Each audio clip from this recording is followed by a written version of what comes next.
마이크 테스트, 마이크 테스트. 된다. 자, 일로 오세요. 자, 오늘,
됐나?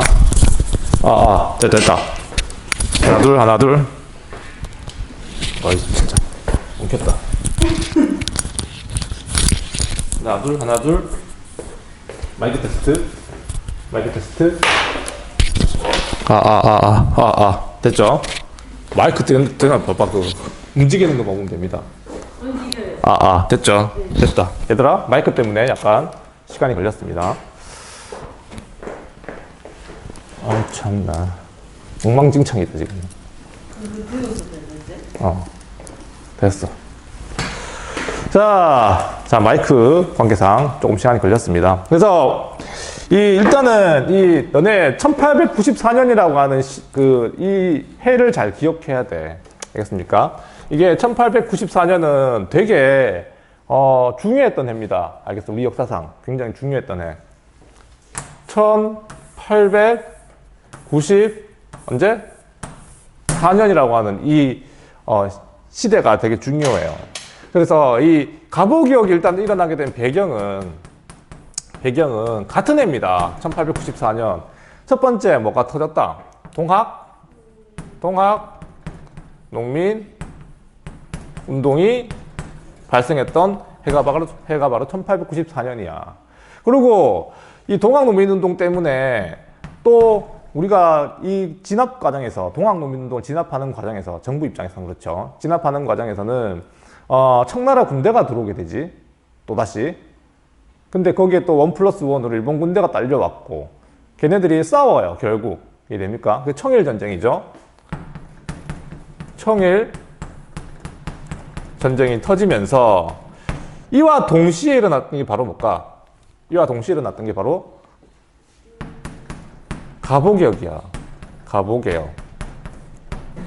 제가 쌤이 지난 시간에 동학농민운동을 설명할 때 일본 애들이 왜 화면 밖으로 나가버렸네. 왜 왔다가 돌아가지 않았다고 설명했던 거 기억납니까? 청나라 군대는 와가지고 전주 하양 맺고 상황이 종료되니까 이제 일단 철수하겠다고 했는데 일본 애들이 철수 안 하겠다고 버텨요. 왜 그랬을까? 걔네들이? 기억나나요? 우리나라 어수선하다고. 그렇지. 예를 들면 그거 어수선하다고. 그러니까 정치가 불안정해서 조선의 내정개혁에 일본이 참여해주겠다 하는 거였죠. 과거에 갑신정변 때도 일본군이 참여해가지고 내정개혁을 하려고 했었거든, 사실상. 급진기아파를 이용하여. 근데 그때는 일본이 피했잖아. 맞죠? 근데 이번에는 자기들 스스로 떠나지 않고 조선의 내정에 개입하겠다고 이렇게 나오는 거지. 조선은 또 황당하죠. 쟤네들이 뭔데. 그래서 우리 내부적으로도 개혁을 안 할 수가 없는 상황이 된 거야. 그게 이제 개혁을 하게 된 동력이에요, 사실은.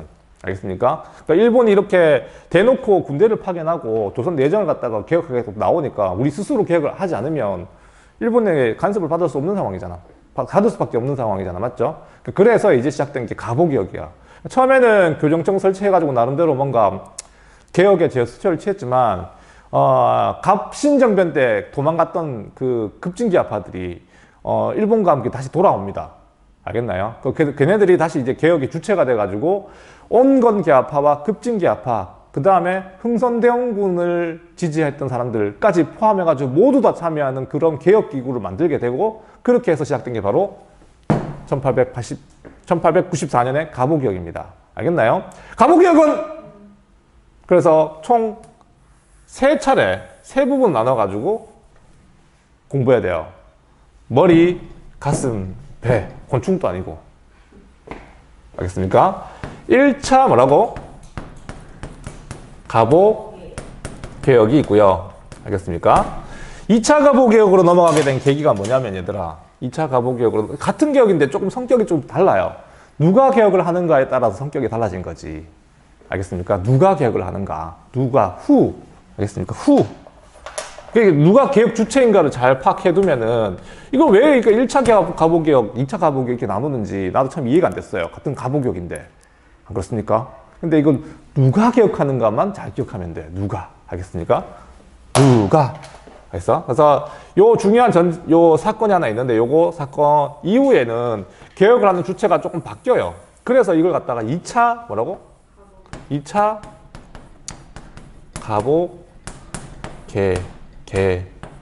개혁이라고 부릅니다. 알겠습니까? 3차도 있을까 없을까? 머리, 가슴, 배라며. 없어요. 3차도 있어요. 알겠어요? 그러니까 되게 할 게 많아. 알겠어? 요 2차 갑오개혁이 잠시 중단되고, 이거 화면밖에 안 나가죠? 잠시 중단됐던 사건이 하나 또 있어. 알겠습니다. 요 사건 이후에, 요건 다음 시간에 해야 될 거야. 못해요. 30분 넘어갑니다. 30분 넘어서 할 수 있겠지만, 여러분들이 힘들잖아요. 그러면, 맞죠? 10분씩 쉬어주는 이 아름다운 한국사 수업이 좋잖아요. 좋아요. 고마워요. 자, 다음 시간에 3차 갑오개혁을 할 텐데, 어쨌든 갑오개혁은 총 몇 번에 있었다? 하나, 둘, 3번에 걸쳐서 이루어집니다. 물론 요 3차 갑오개혁은 갑오개혁이라 하지도 않고 을미개혁하는 거예요. 을미개혁. 근데 갑오을미개혁하기도 합니다. 그래서 알겠습니까? 그래서 갑오을미개혁이라고 한 이유가, 요거는 이제 1895년에 진행됐던 거거든요. 그러니까 우리가 공부하고 있는 갑오개혁은 사실은 2년간 이루어진 거예요.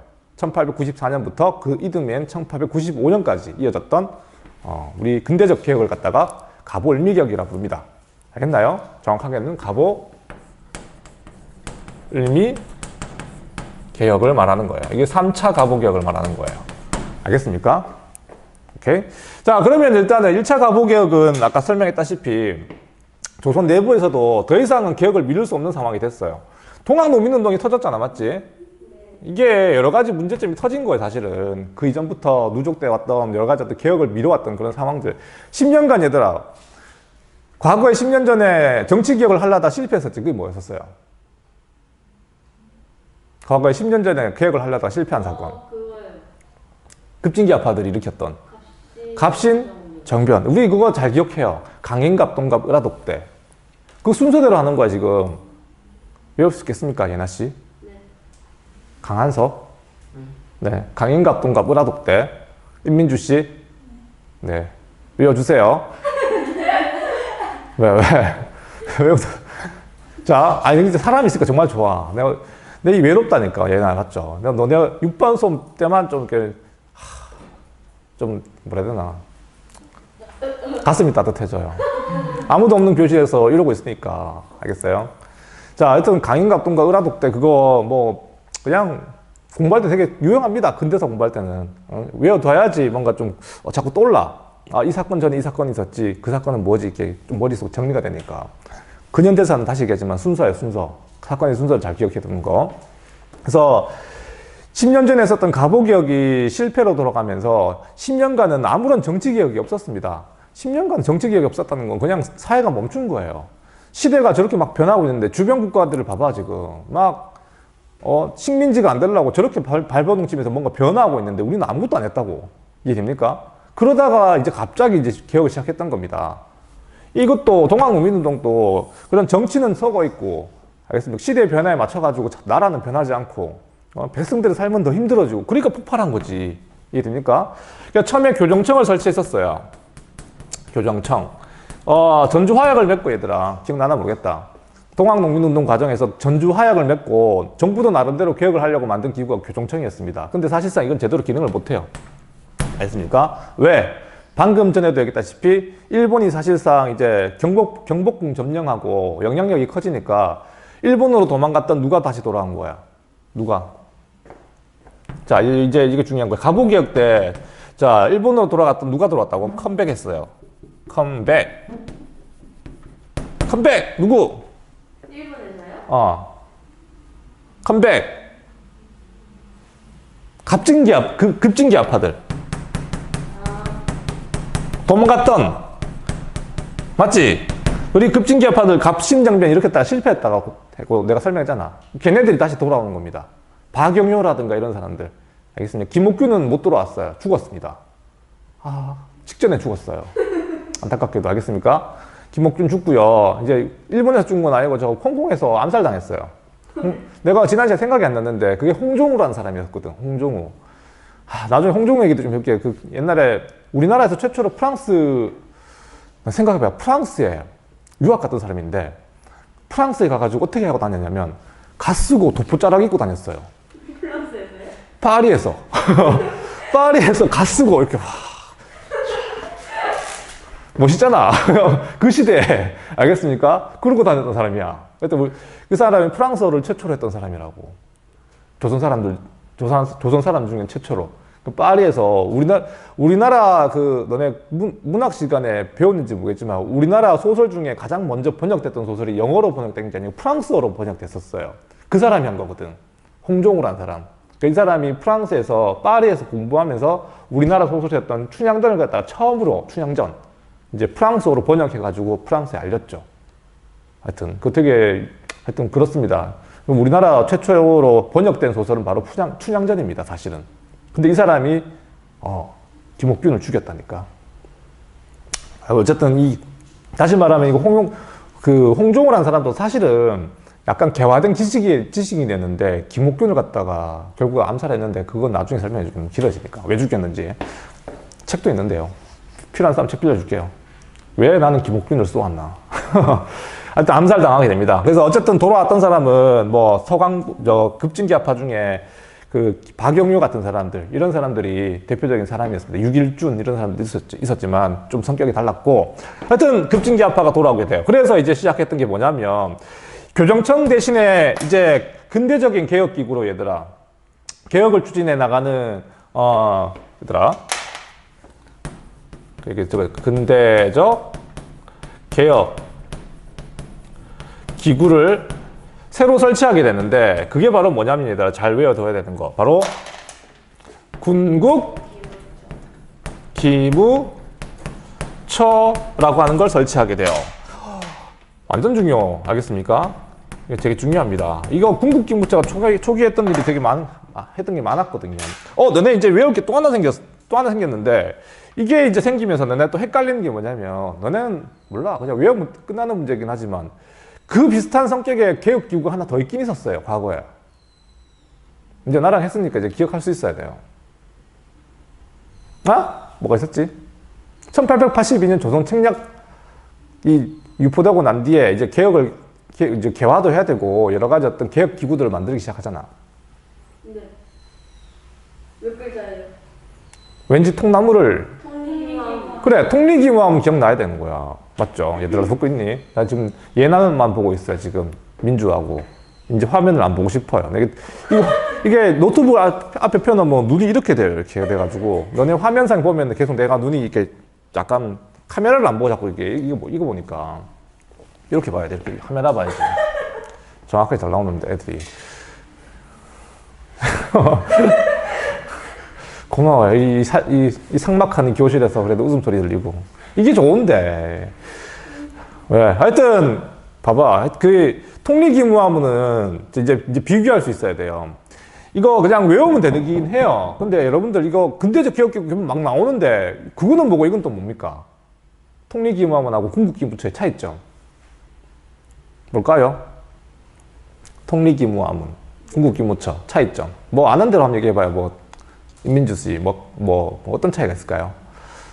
그냥 모르는 거 알고 있습니다. 느낌적인 느낌으로 그냥 얘기해보세요. 그냥 통리기무하문, 궁극기무처?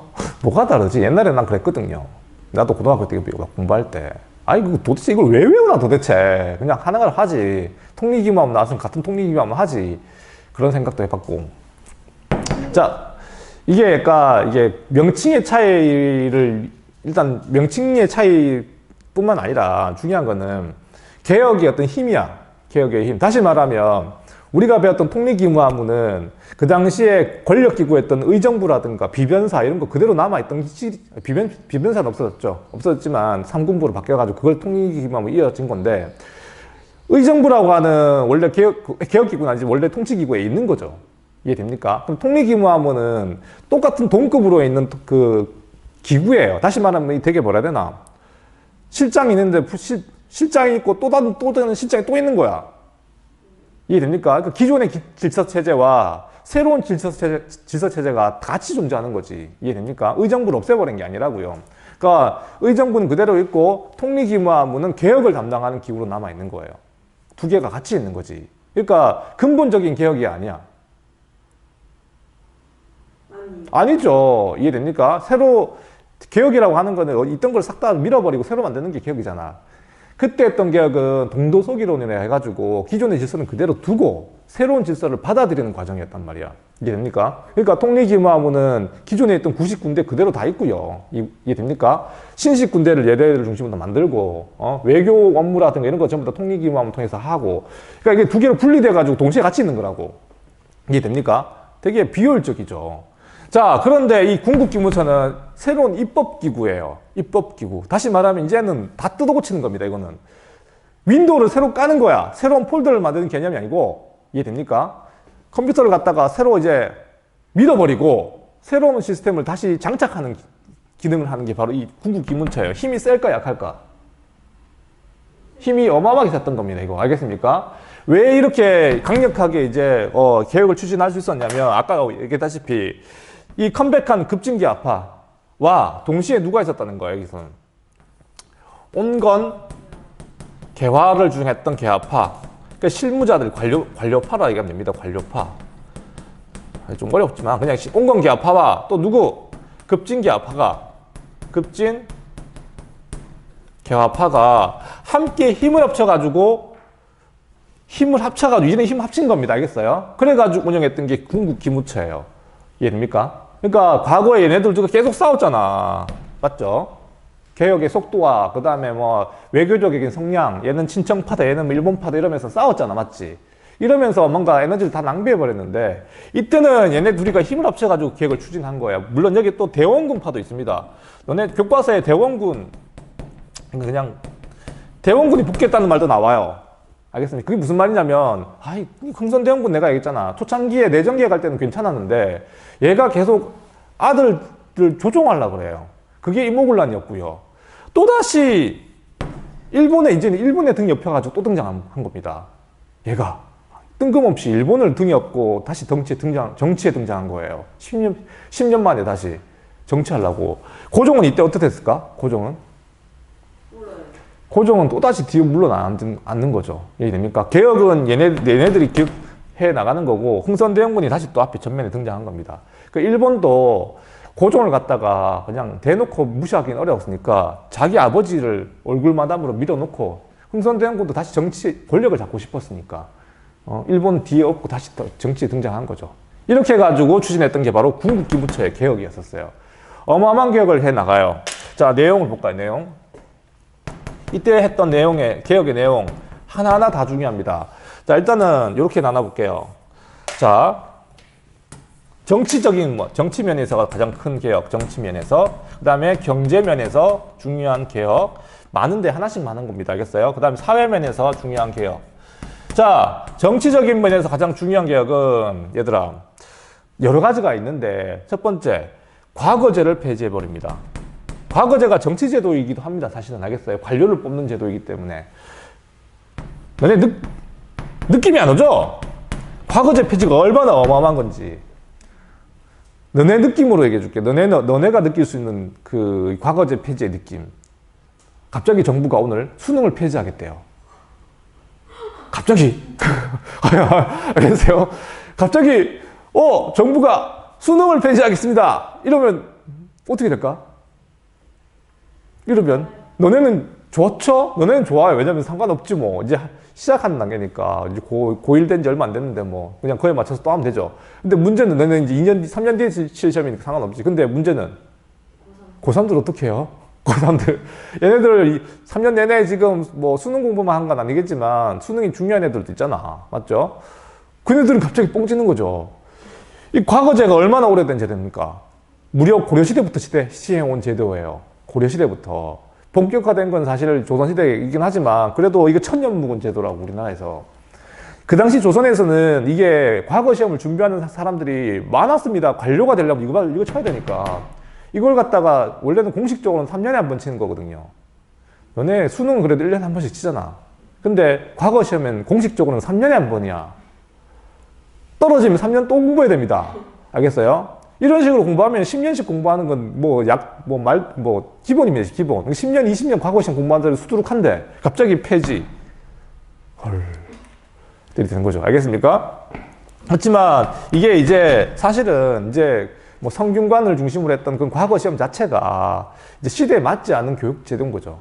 이해됩니까? 이게 막 근대화 하는 데 있어가지고 필요한 어떤 인재가 필요한데 공자병자 알아서 뭐 합니까? 알겠습니까? 그러니까 그렇게 이제 하여 과거제를 폐지한 거고 또 다른 어떤 그 관료 양성 제도가 필요하겠죠. 그래서 교육기관도 새로 만들어지긴 해요. 그런 거는 2차 가보개혁 때 나오니까 좀 이따 보고 그 다음에 경제면에 있어가지고 주목해야 될 게 뭐냐면 은본위제라고 하는 거예요. 은본위제. 이거 설명하려면 좀 긴데 얘들아 그냥 간단하게는 설명할게요. 은본위제가 뭐냐면 말 그대로 돈을 찍어내는 게 사실 기준이 있어야 돼. 알겠습니까? 너네 막 부루마블 하는데 돈이 좀 적당해야 되잖아요. 맞죠? 근데 부루마블 하는데 돈을 갖다가 100만짜리를 갖다가 막 계속 집어넣으면 어떻게 됩니까? 하기 싫죠? 서울 걸렸네? 200만 원이네? 200만 원 정도야, 푹푹. 호텔 3개짜리인데 뉴욕에 걸렸어. 이거 뭐 껌값이네, 푹푹. 이거 뭐 재미가 없어지잖아. 물가가 싸지면, 물가가, 이게 화폐 가치가 떨어진 거죠, 그게. 이해됩니까? 마찬가지로, 물가가 폭등하게 돼요, 그렇게 되면. 그러니까 화폐를 마음대로 막 찍게 되면. 근데 그 당시 화폐를 갖다가 뭔가 가치를 유지하려면은 뭔가 기준이 있어야 되는데 그게 옛날에는 은이었습니다, 은. 알겠어요? 그러니까 화폐 기준이라든가 어떤 금융제도의 어떤 안정성을 담보하려면은 어느 정도 은을 확보하고 다른 나라들은 그랬었어요. 화폐 제도를 운영했다니까. 근데 우리나라는 그게 없었거든요. 그냥 돈 필요하면 찍어냈다고. 이해됩니까? 당연히 그런데 어떻게 됩니까? 물가가 폭등하죠. 우리 당백점 발행했듯이. 그런 거 하지 말자는 거지. 이해됩니까? 근데 이거 은본위제를 하려면 뭐가 있어야 될까? 기본적으로. 은이 있어야 가능한 겁니다. 은이 확보돼야지 그 정도 이거 할 수 있는 거거든요. 근데 이거 우리나라 은이 있었을까? 없었을까? 없는 상태에서 시작했다고. 어쨌든 이거는 당장 시행된 건 아니지만 그렇게 가려고 하는 어떤 지향점을 보여준 거라고 생각합니다. 어쨌든 은본위제 실시 이런 거 나오면 1차 가보개혁의 내용이구나. 그렇게 이해하면 됩니다. 그 다음에 얘들아 더 충격적인 사실 1차 가보개혁 내용에서 가장 우리가 기억해야 될 거는 신분제 폐지. 빠밤. 헐. 자, 이거 교과서에는 뭐라 나오냐면 이 공사노비제 폐지라 나옵니다. 공사노비제 폐지. 자, 어쨌든 간에 이거 노비제가 사실상 폐지된 거, 신분제가 폐지된 거는 1차 가보개혁 때. 자, 동학농민운동 때도 이거 요구했었잖아요. 맞죠? 동학농민운동에서 가장 또 주장했던 거 폐정개혁 12개조 기억납니까? 거기서도 나오잖아. 맞죠? 신분제 없애달라고. 노비제 폐지해달라고. 그러니까 실제로 노비제가 폐지된 건 가보개혁 때예요. 뭐 어쨌든 공사노비제니까 공노비는 이미 폐지된 건 폐지됐었어요. 남아있던 건 산노비제인데 공식적으로 국가가 이제 산노비까지도 폐지했던 거는 가보개혁 때. 신분제가 우리가 언제부터 있던 겁니까? 이게 신분제가 언제부터 있던 거야, 얘들아? 당군 할아버지 때부터 있던 거예요. 알겠습니까? 그게 폐지가 되겠나, 이게? 이게 폐지가 될 수 있는 게 사실 아니거든요. 법적으로 이렇게 막 이제 폐지한다고 없어지는 건 아니야. 알겠습니까? 물론 이게 그 당시 양반들의 반발도 많았었어요. 산노비 폐지하는 문제에 대해서는 많았지만 어쨌든 우리나라는 노비제가 폐지가 됐죠. 지금 노비인 사람 있습니까? 없잖아요. 어쨌든 사라졌는데 법적으로 어쨌든 폐지가 됐던 건 이때 사라지게 됩니다. 어쨌든 이런 내용을 담고 있는 게 1차 가보개혁의 내용이에요. 자, 이거 뭐 어쨌든 궁극기부처를 중심으로 어마어마한 개혁들이 추진되고 있었어요. 그러니까 그 이유에는, 그 배경에는 뭐다? 방금 얘기했다시피 온건계합파가, 급진계합파가 서로 힘을 합쳐가지고 개혁을 추진했기 때문에. 다시 한번 또 이걸 정리하자면 1차 가보개혁은 우리의 주체적 역량일까, 일본의 간섭이 심했을까? 아니 우리 이거 1차 가보개혁을 갖다가 설명할 때는 이렇게 설명해요. 이거는 사실상 우리가 필요했었던 거야. 알겠습니까? 우리가 그동안 이런 동학농민운동이라든가 갑신정변 때 요구했던 것들 있잖아. 그런 것들이 이제 반영돼서 시행되는 거라고. 다만 이게 이제 일본의 영향이 아예 없었던 건 아니지만, 이해됩니까? 아예 없었던 건 아니지만 계기 자체가 일본군이 경복궁 점령하고 개혁을 하라고 뒤에서 밀어주니까 시작했던 거라고. 이해됩니까? 그렇지만 내용 자체는 뭐라고? 되게 주체적이었다고. 나름 주체적이었어요. 알겠습니까? 그리고 이걸 우리 스스로 뭔가 할 수 있었던 그 이유에는 일본이 이 당시에 청일전쟁을 일으키거든요. 근데 청일전쟁이 시작되는 단계에서는 일본이 우리 내정개혁에 깊이 관여할 수가 없었습니다. 개혁을 갖다가 이래라 저래라 할 수 있는 상황이 아니었다고. 그러니까 물론 일본이 밀어줘서 처음에 시작했지만, 해라고 해서 했지만 나름대로 이거는 되게 주체적인 성격을 가지고 있다고. 근데 2차 가보개혁은 좀 달라져요. 이해됩니까? 한번 끊을게요. 에피소드 2.